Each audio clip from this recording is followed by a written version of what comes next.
307 Americans dead, 1 aircraft carrier on the bottom of the Pacific, 150 planes lost. It was the greatest naval victory in American history, and on a desk in Pearl Harbor in the summer of 1942, a 57-year-old admiral with blue eyes and a quiet voice was holding a list of officers who had made it possible, alongside the names of officers whose mistakes had nearly cost him the battle. Washington wanted those names, the newspapers wanted those names, the families of the dead wanted those names. Admiral Chester William Nimitz had every right to give them up. He had the authority, he had the evidence, he had the political cover. The Navy expected him to do what every commander after every great battle has been expected to do. Find someone to blame. He refused. This is the story of why a quiet man from Texas became the only American admiral in the Second World War to win the greatest naval battle in his country's history, and refused to punish a single one of the men who had nearly lost it for him. It begins 6 months earlier, 2 floors beneath the supply office at Pearl Harbor, in a windowless basement called the Dungeon, where a 42-year-old commander in a maroon bathrobe and bedroom slippers is bent over a chart, drawing a circle around an island most Americans have never heard of. His name is Joseph Rochefort. He has not slept in his own bed in weeks, he has not seen the sun in days. And in the next 16 hours he is going to tell Chester Nimitz something Washington has spent nearly 6 months refusing to believe. The Japanese are coming, their target is Midway, he is going to be right, and it will destroy his career. May 1942, nearly 6 months after Pearl Harbor, the United States Pacific Fleet is a corpse with a pulse. Battleships sit on the harbor floor in oily silhouettes. On bad days, the smell of burned fuel still drifts off the water. 8 battleships sunk or crippled, 188 aircraft destroyed, another 159 damaged. 2,403 Americans dead. The Imperial Japanese Navy is now the strongest naval force on Earth, and it is not finished. The Philippines have fallen, Guam, Wake Island, Singapore, Hong Kong, the Dutch East Indies. Japanese carriers have raided Ceylon, sunk a British carrier in open water, and pushed deeper into the Central Pacific than any fleet in history. The same 4 flat tops that destroyed Pearl Harbor, Akagi, Kaga, Soryu, Hiryu, are still at sea, still hunting. And nobody in Washington knows where they are going next. On December 31st, 1941, 3 weeks after the harbor burned, a new commander arrived at Pearl in a 4-engine flying boat. He wore the white uniform of a vice admiral. He had blue eyes that seemed to look through people instead of at them. He was 56 years old. His name was Chester William Nimitz. There was no ceremony at the dock, no band, no parade.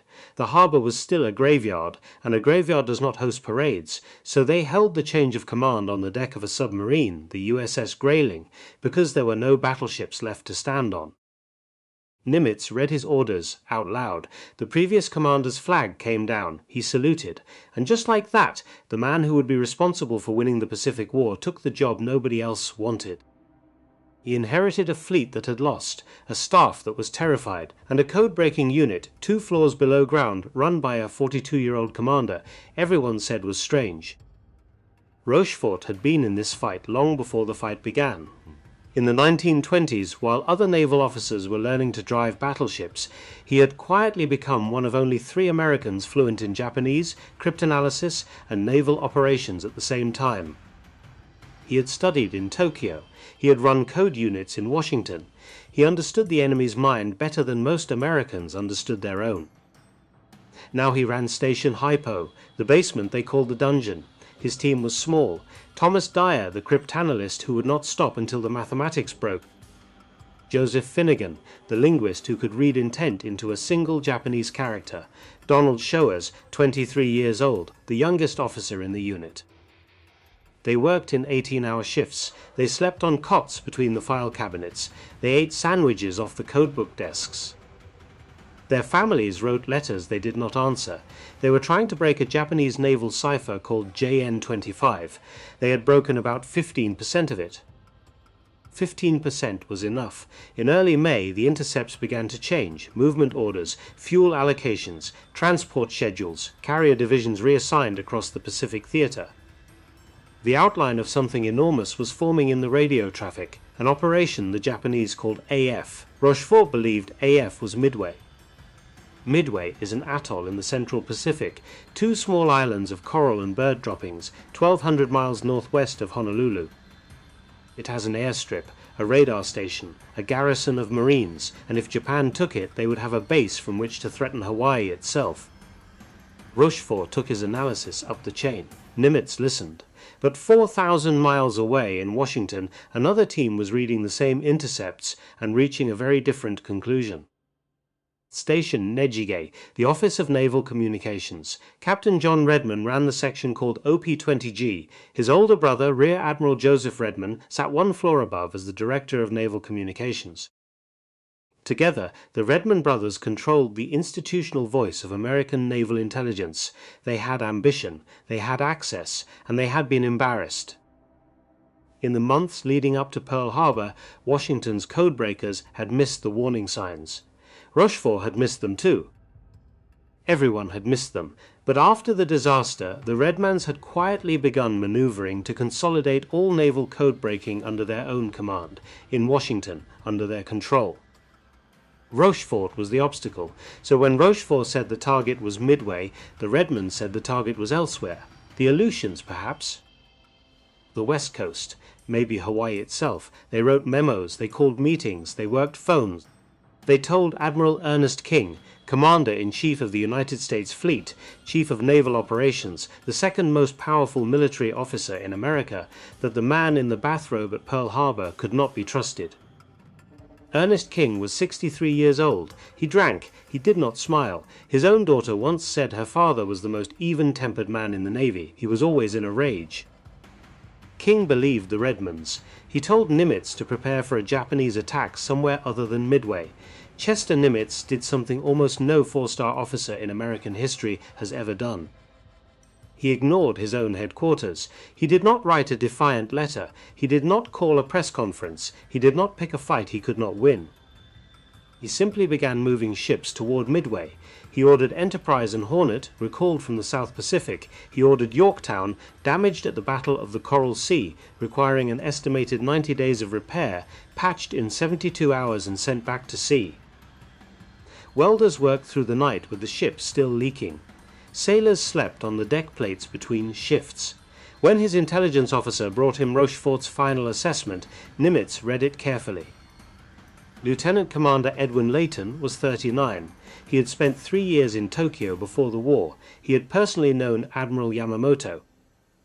When Layton said Rochefort was right, Nimitz believed him, but belief was not proof, and Nimitz needed something he could put on Admiral King's desk. The trick was elegant. The garrison at Midway was instructed to send a radio message, uncoded, in the open, on a frequency the Japanese were known to monitor. The message reported that Midway's water distillation plant had broken down. The island was running short of fresh water. Could Pearl Harbor please dispatch a tanker as soon as possible? The distillation plant was working fine. Within 24 hours, a Japanese transmission was intercepted by Station Hippo. The transmission noted, in routine logistical language, that the operational objective AF was experiencing fresh water shortages and that supply ships should be prepared accordingly. Rochefort did not celebrate. He did not smile. He walked the intercept down the corridor and laid it on Nimitz's desk. AF was Midway. The trap was set. There was one more problem. Vice Admiral William Halsey was Nimitz's best carrier commander. Aggressive, loved by his pilots. The man who had escorted the Doolittle raid against Tokyo only weeks before. He was the obvious choice to lead the American carriers into the Midway ambush. He was also in a hospital bed at Pearl Harbor, covered in oozing welts, scratching himself raw in his sleep. The diagnosis was severe dermatitis. A stress-induced skin condition had reduced one of the most famous fighting admirals in the United States Navy to a man who could not wear a uniform without bleeding through it. Halsey could not sail. Halsey was asked who should replace him. He gave one name, Raymond Spruance, 55 years old. Quiet, disciplined, almost cold. A cruiser commander with no carrier combat experience whatsoever. He read philosophy in his off hours. He took long walks alone. He had served under Halsey for years and was by temperament the precise opposite of Halsey in every way. Nimitz accepted the recommendation without argument. Overall tactical command would go to Vice Admiral Frank Jack Fletcher, 57, the man who had just lost the carrier Lexington at the Battle of the Coral Sea 3 weeks earlier. Admiral King wanted Fletcher relieved. King did not believe in commanders who lost ships. On May 29, 1942, Nimitz wrote King a single sentence. He is an excellent seagoing fighting naval officer. King did not write back. Fletcher kept the command. The orders Nimitz drafted next would be studied for the next 80 years. He called them Operation Plan 2942. The key phrase buried in the body of the document was 3 words: calculated risk. Fletcher and Spruance were not to engage the Japanese in a stand-up fight. They were to ambush. They were to inflict maximum damage on the Japanese carriers, and they were to break off the moment the odds turned against them. The Pacific Fleet could not afford to lose 3 more flat tops. There would be no 4th. The rendezvous point was 325 nautical miles northeast of Midway, a patch of empty ocean nobody had ever named. Nimitz named it Point Luck. It was not a name chosen lightly. On June 2, 1942, the 3 American carriers, Enterprise, Hornet, and the patched and bleeding Yorktown, slipped into position at Point Luck and went silent. No radio, no running lights, no smoke. 3 ships hiding in the curve of the Pacific. 2 days west, 4 Japanese carriers were steaming toward them through fog. Aboard the flagship Akagi, Vice Admiral Chuichi Nagumo, 55, conservative, methodical, the man who had broken Pearl Harbor, was reading reports that confirmed his belief that the American carriers were still in the South Pacific. There would be no resistance at Midway. The garrison would be bombed at dawn. The island would be his by sunset. He was a careful man. He was a thorough man. He was about to walk into the most one-sided ambush in the history of naval warfare. And at 4:30 on the morning of June 4th, the most decorated officers in the United States Navy were about to make so many mistakes that the only reason any of them kept their careers, the only reason any of them lived to fight again, was that one man, a 57-year-old admiral with kind eyes and a quiet voice, who had once run a destroyer aground in the Philippines and been forgiven for it, had decided long ago that he would never punish a subordinate for trying. That story is coming. But first, the dawn, 4:30 in the morning, June 4th, 1942. The Pacific is black and cold. 250 miles northwest of Midway Atoll, 4 Japanese aircraft carriers turn into the wind in perfect formation. Akagi, Kaga, Soryu, Hiryu. Their flight decks are lit by red lamps. Their crews move in silence. Every man on every deck knows what comes next. At 0430 local time, the first Zero fighter rolls down the deck of Akagi and lifts into the dark. By 0437, 108 aircraft are airborne. 36 Zero fighters, 36 dive bombers, 36 attack planes. They form up above the fleet. They turn southeast. They fly toward Midway through a layer of cloud the morning sun has not yet touched. Vice Admiral Chuichi Nagumo watches them go from the flag bridge of Akagi. He is wearing his white dress gloves. He is sipping green tea. He has every reason to believe this will be the easiest morning of his command. He is wrong. 220 miles to the east, at Point Luck, the carrier Enterprise has been steaming in a darkened circle since midnight. Her flight deck is crowded with aircraft. Her pilots are eating sandwiches in the ready rooms. They have been told the Japanese are coming. They have not been told when. In Pearl Harbor, Admiral Chester Nimitz sits in his command center wearing a pressed khaki shirt.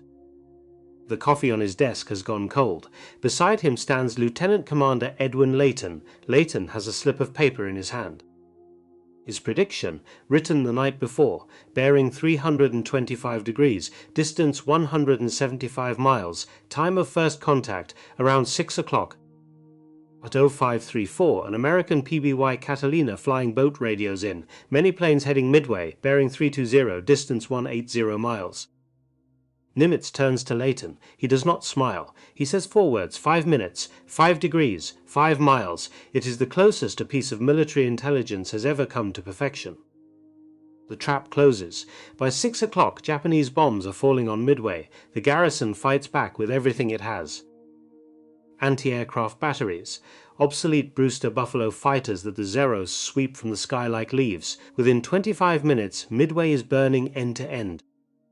the hangars, the fuel storage, the water tower, but the airstrip, the prize, is somehow still intact. The Japanese strike leader radios a single message back to Nagumo. Second strike necessary, 15 Japanese characters. That message will end the Imperial Japanese Navy as a strategic force. Nagumo has been holding 93 reserve aircraft on his decks, armed with torpedoes and armor-piercing bombs in case American carriers appeared. Doctrine is rigid, doctrine is clear. You always keep a reserve strike ready for ships, but the American carriers, he believes, are still in the South Pacific. They are not here, they cannot be here, so at 0715 he gives the order, rearm the reserve, switch the torpedoes for fragmentation bombs. Prepare to hit Midway again. Mechanics run across 4 flight decks, pulling torpedoes off airframes by hand. They leave the weapons lying on the hangar floors. There is no time to lower them back to the magazines. Ordnance carts pile up below decks in stacks. Fuel lines are charged. The hangar bays of 4 Japanese carriers fill with armed and fueled aircraft and unsecured ordnance, a powder magazine waiting for a spark. 10 minutes later, a Japanese scout plane that should have launched on time but did not, because of a catapult malfunction, sends the message Nagumo did not want to hear.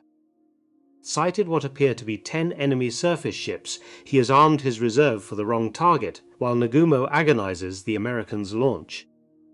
USS Hornet goes first. Her air group commander is a 43-year-old officer named Stanhope Cottonring, a Naval Academy graduate. A competent administrator, respected by his superiors, he has never led men into combat in his life. His commanding officer is Captain Mark Andrew Mitchell, 55 years old, a pioneer of naval aviation, the man who launched Doolittle's bombers against Tokyo only 6 weeks before. Mitchell will go on to become one of the most celebrated carrier commanders of the entire war. On the morning of June 4, 1942, he and Ring are about to commit the single most devastating mistake any American officer makes at Midway. The contact report has placed the Japanese fleet roughly southwest of the American position, bearing 240 degrees. Pilots in the ready rooms have plotted the course themselves. They have marked it on their charts. They know where to fly. When Ring takes off, he turns his squadrons west, 265 degrees, a 25-degree error. In open ocean, 25 degrees is the difference between finding the enemy and disappearing forever. The pilots try to tell him. Lieutenant Commander John Charles Waldron, leading the 15 Devastators of Torpedo Squadron 8, breaks radio silence to argue. Waldron is 41 years old. He is of Sioux descent. He has a wife and 2 daughters at home in South Dakota. He has spent his entire adult life studying naval combat, and the night before this mission he sat at the wardroom table and wrote a letter to every pilot in his squadron.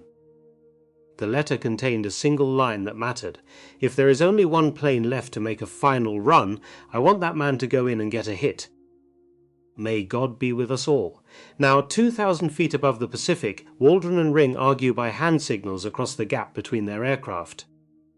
Ring will not turn, Waldron will not follow. Then Waldron pulls his 15 Devastators out of formation and dives. He turns southwest. He flies alone. The rest of the Hornet Air Group, bombers and fighters and Ring himself, keep flying west into empty ocean, hour after hour. The fighters, 10 Grumman Wildcats, run out of fuel and ditch in the sea.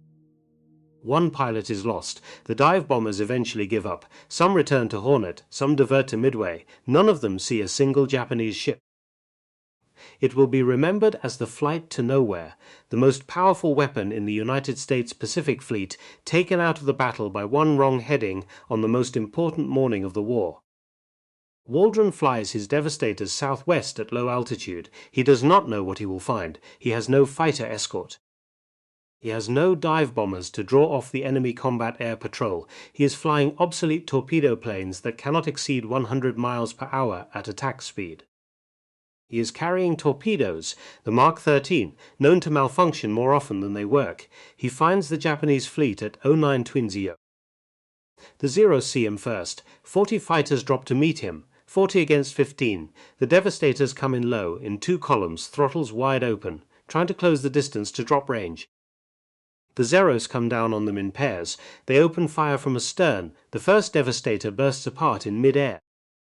The second hits the water in flames, the third, the fourth, the fifth, one by one, like a man tearing pages from a book and feeding them into a fire. Waldron's plane is hit 50 feet above the waves. Witnesses say he is standing up in the cockpit, fighting his crippled aircraft toward a target when the cockpit erupts. His Devastator cartwheels into the sea. Of 15 aircraft, every single one is shot down. Of 30 crewmen, only one survives. His name is Ensign George Henry Gay, Jr. He is 25 years old, from Waco, Texas. He has been in the Navy for 2 years. His plane is the last to fall. He bails out at low altitude, wounded in the arm and the leg, and manages to inflate one half of his Mae West life vest before Zero strafes the water around him. He pulls a black seat cushion over his head and lies perfectly still. For the next 30 hours, George Gay floats in the Central Pacific and watches the Battle of Midway unfold around him. He watches ships burn. He watches aircraft fall from the sky. He watches 4 of the most powerful warships in the world die one by one across the long afternoon. He is the only American who sees the whole battle from sea level, but Waldron's sacrifice is not finished. 40 miles behind him, Torpedo Squadron 6 from Enterprise is bearing down on the Japanese fleet. 14 Devastators led by Lieutenant Commander Eugene Lindsay, who had crashed 3 weeks earlier in a landing accident and is flying with cracked ribs and a back brace under his flight suit. The Zeros that killed Waldron are still down on the deck, low on ammunition, low on fuel. They climb to meet Lindsay anyway. 10 of 14 Devastators are shot down. Lindsay is among the dead. Behind Lindsay comes Torpedo Squadron 3 from Yorktown. 12 Devastators led by Lieutenant Commander Lance Massey. By the time Massey reaches the Japanese fleet, the Zeros have been climbing and diving for nearly an hour. They are burning fuel they do not have. 10 of Massey's 12 aircraft are shot down. Massey is killed leading his men in. 41 Devastators take off from American carriers that morning. 35 do not come back. Not a single American torpedo strikes a Japanese ship. Not one.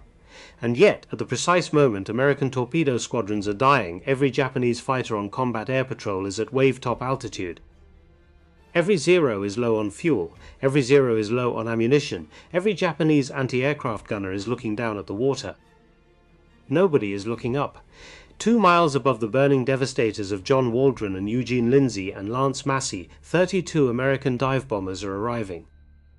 They almost did not. Lieutenant Commander Clarence Wade McCluskey is 40 years old. He leads the Enterprise Air Group. 32 SPD Dauntless dive bombers, each carrying a single 1,000-pound bomb. He has reached the briefed intercept point and found empty ocean. The Japanese are not there. They turned north earlier that morning, outside the original calculation. McCluskey is running out of fuel. He has a choice: return to Enterprise and report no contact, or keep searching with fuel he no longer has. He keeps flying. He flies an expanding box pattern, northwest, north, northeast. The minutes pass. The fuel gauges creep toward empty. His pilots glance at him through their cockpits, waiting for the order to turn back. The order does not come. Then, at 0955, McCluskey sees a single white wake on the surface of the empty ocean. It is the Japanese destroyer Arashi. She has broken off from the main fleet to depth charge the American submarine USS Nautilus. She is now running north at flank speed to rejoin her carriers. McCluskey does not order an attack. He banks his squadron in behind her. He follows her. For the next 25 minutes, the Arashi leads him directly to the heart of the Imperial Japanese Navy. At 10:22 he sees them, 4 flight decks below, sun on metal, the red discs of Japanese aircraft lined up wing to wing on Akagi, Kaga, Soryu. The largest concentration of naval air power on Earth, sitting in a perfect rectangle in the morning light. He keys his radio.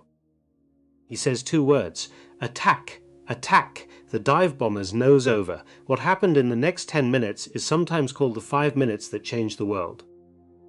Modern historians, working from the Japanese records, have shown the strike actually took closer to 10. The exact arithmetic will be argued for as long as men study naval war. But the result is not in dispute. The dive bombers come down from 20,000 feet. They come down vertical. They come down at 400 miles per hour. The Japanese see them too late. The combat air patrol is still climbing back to altitude from the torpedo plane slaughter. The anti-aircraft gunners are facing the wrong way.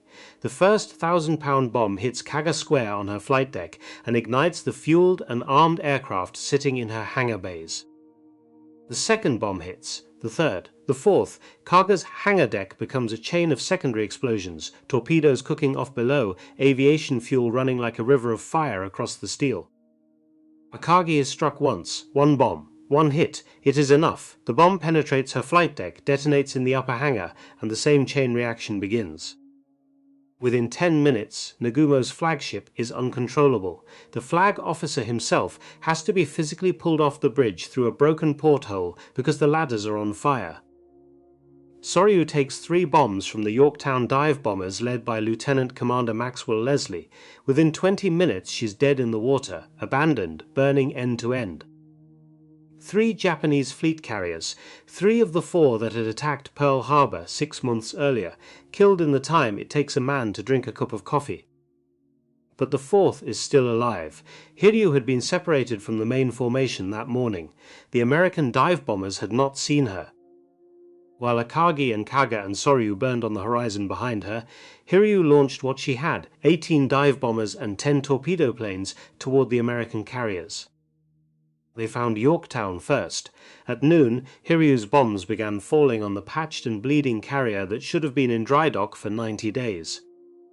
3 direct hits, fires in the engineering spaces, boilers shut down, the ship dead in the water. The crew fought the fires for 2 hours and brought her back to 15 knots.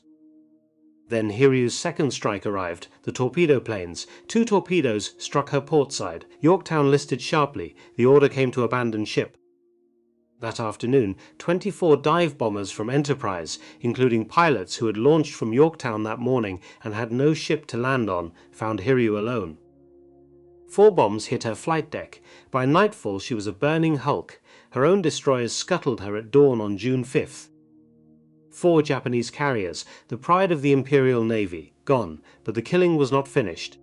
On June 6th, a Japanese submarine, I-168, commanded by Lieutenant Commander Yahachi Tanabe, found the crippled Yorktown under tow, surrounded by destroyers, with the destroyer USS Hammond tied alongside her providing power for the salvage crews trying to save her.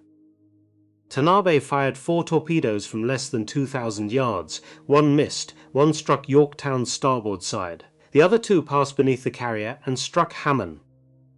USS Hammond was a Sims-class destroyer. She had a peacetime complement of 190 men, expanded to over 200 in wartime. The 2 torpedoes broke her keel in 2 places. She sank in 4 minutes. 81 of her men were killed.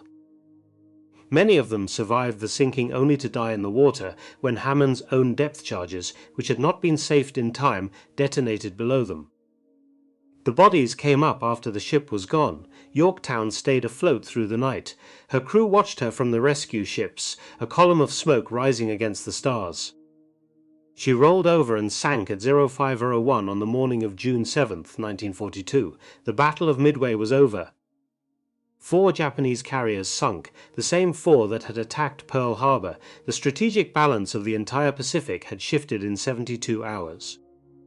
The cost on the American side was 1 carrier, Yorktown, 1 destroyer, Hammond, 150 aircraft, 307 Americans dead. It was the greatest naval victory in American history, and buried inside it was a catalogue of mistakes that should have ended careers. Stanhope Ring's flight to nowhere had wasted the most powerful air group in the United States Navy at the moment it was needed most. His own pilots would talk about it in lowered voices for the rest of their lives. Some would never forgive him. Mark Mitcher, captain of Hornet, would file an after-action report that quietly omitted the worst of what had happened in his air group. Researchers working through the records decades later would conclude that the official Hornet account was, at best, misleading. Miles Browning, the 46-year-old chief of staff to Raymond Spruance, had given pilots faulty fuel calculations and worse departure instructions. Many of the men who ditched in the Pacific that morning ditched because of his orders. Frank Jack Fletcher had now lost 2 carriers in 5 weeks. Critics in Washington would say he had been cautious, timid, low. Spruance himself had broken off the pursuit on the night of June 4th, declining to chase the surviving Japanese ships into what might have been a night surface action with Japanese battleships. Halsey, the whispers said. Halsey would not have stopped. Every one of these failures had a name: Ring, Mitcher, Browning. Fletcher, Spruance, and Washington wanted those names. In the days after Midway, while the smoke was still rising from the bones of 4 Japanese carriers, the United States Navy began doing what every bureaucracy does after a victory. It started looking for someone to blame. The Office of Naval Communications moved first. Captain John Redmond, the man who had been wrong about Midway, the man who had told Admiral Ernest King that Joseph Rochefort could not be trusted, began circulating an internal account that quietly placed Washington at the center of the intelligence success. Station Hipo's contribution, the memos suggested, had been one element among many. Station Negat had been instrumental. The Redmond brothers had been instrumental. The truth was the exact opposite. Joseph Rochefort had been right. Washington had been wrong. The water trick had been Rochefort's. The AF identification had been Rochefort's. The location, the timing, the assessment of Japanese intentions, every piece of it had come out of the windowless basement at Pearl Harbor. But Joseph Rochefort was a 42-year-old commander in a bathrobe. The Redmonds were Washington. In late June 1942, Admiral Chester Nimitz signed a formal recommendation for the Distinguished Service Medal, the Navy's highest non-combat decoration. The citation said that Commander Joseph John Rochefort, more than any other officer, had made the victory at Midway possible. The recommendation went up the chain. It landed on the desk of Admiral Ernest King. King vetoed it. He gave no public explanation.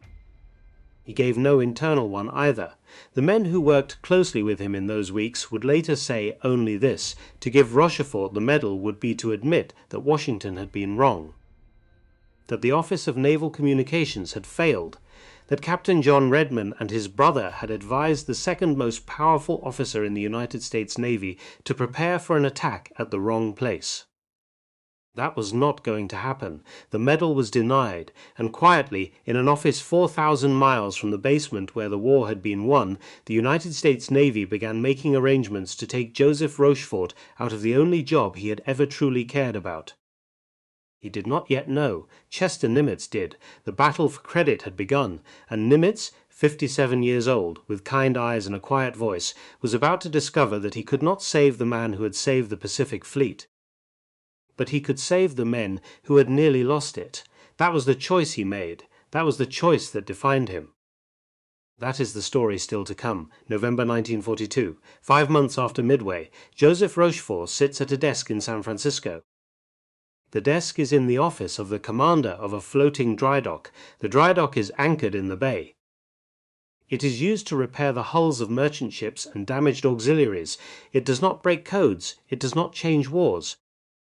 The transfer orders had arrived in October. They were polite. They were routine. They thanked Commander Rochefort for his service at Station Hypo and assigned him to his new duties in California. They mentioned no reason. They needed none. He read them twice. He folded them in half. He went to his office in the dungeon, took down the cardboard sign that hung above his desk, and put it in his briefcase.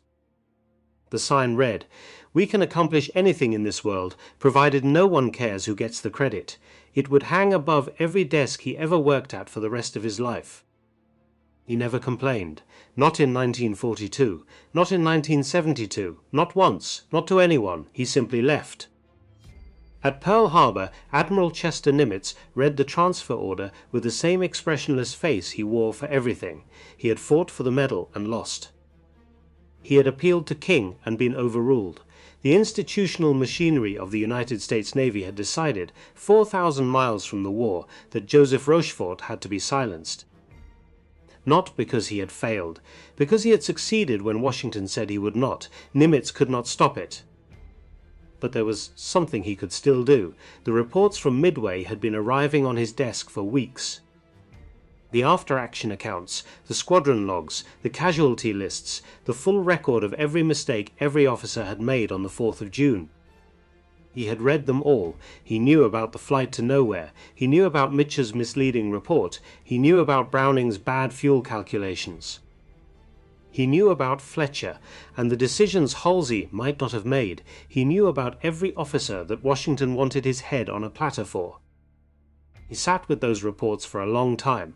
Then he picked up a pen. What he wrote next was the most consequential document no one remembers. To understand why Chester Nimitz wrote what he wrote, you have to go back 34 years. July 7th, 1908, Batangas Bay, the Philippines. A 23-year-old Naval Academy graduate named Chester William Nimitz is in command of his first ship, the USS Decatur, an aging destroyer of the Bainbridge class. He has the deck, he has the chart, he has the responsibility. What he does not have on this particular night is a current chart of Batangas Harbor. The Decatur runs aground on a mud bank in the dark. The grounding is not catastrophic, no one is hurt. The ship is refloated within hours, but the United States Navy of 1908 does not forgive these things. A court of inquiry is convened. Ensign Nimitz is charged with neglect of duty. He is found guilty. His career, by every reasonable measure, should be over. It is not. The Admiral signing his official record adds a single sentence at the bottom of the page, 7 words.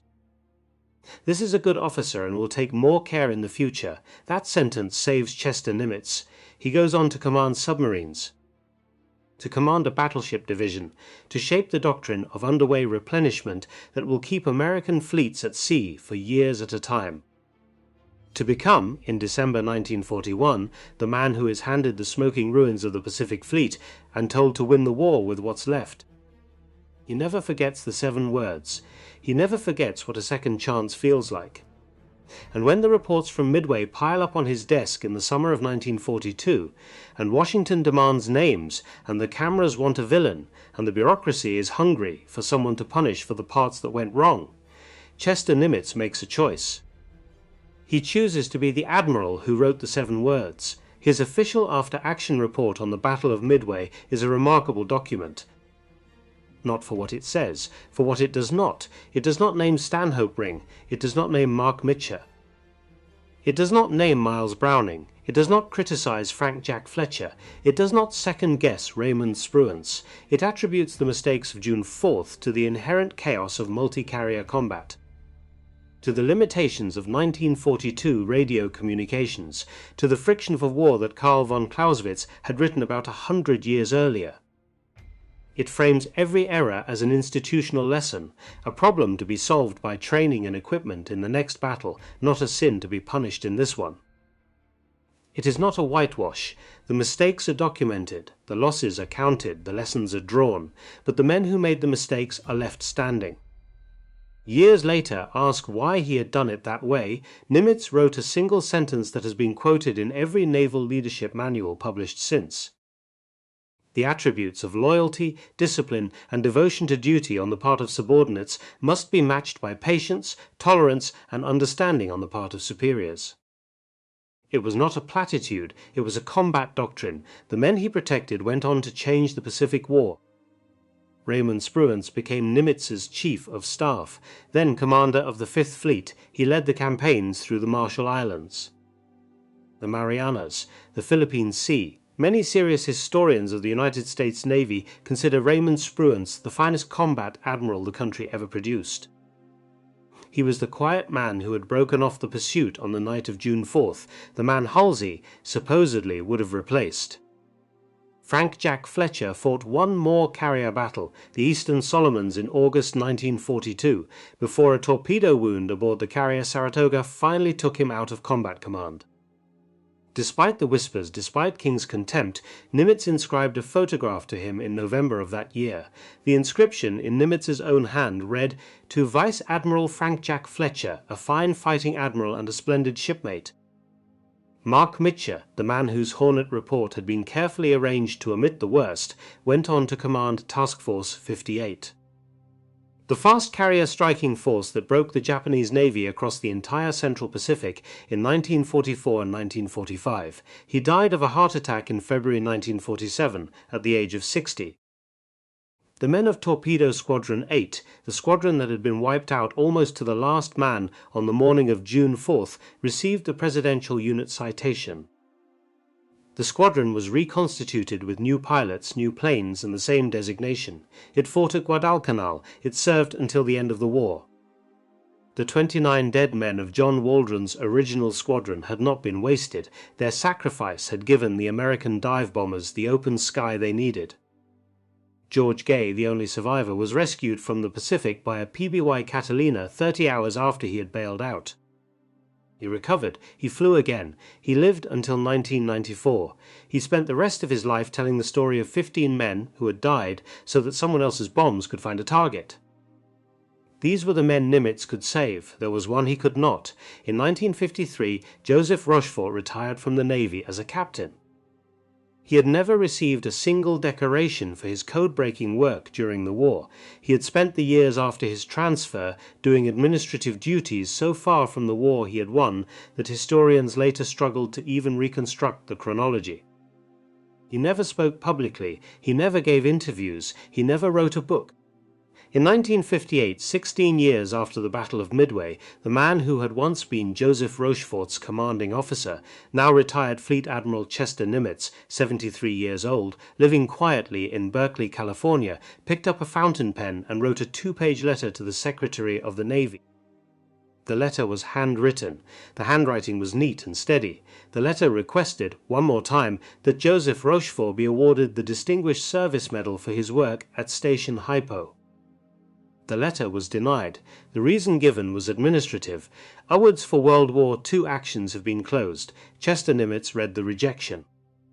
He folded it. He put it in his desk drawer. He died on February 20th, 1966, at the age of 80.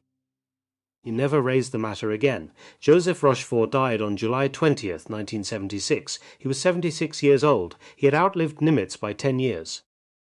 In all that time, he had never told the story. He had never explained what Washington had done to him. He had never asked anyone to remember.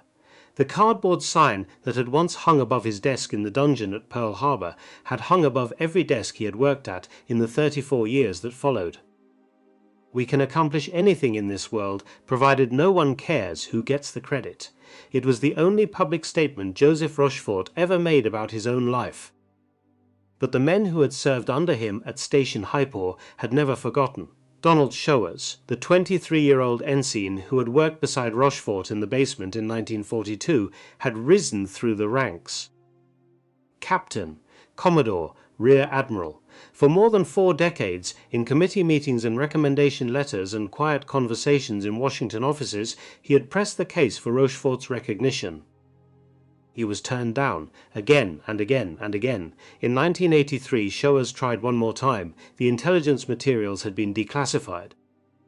The full operational record was finally available. The case, with the documents in hand, was unanswerable.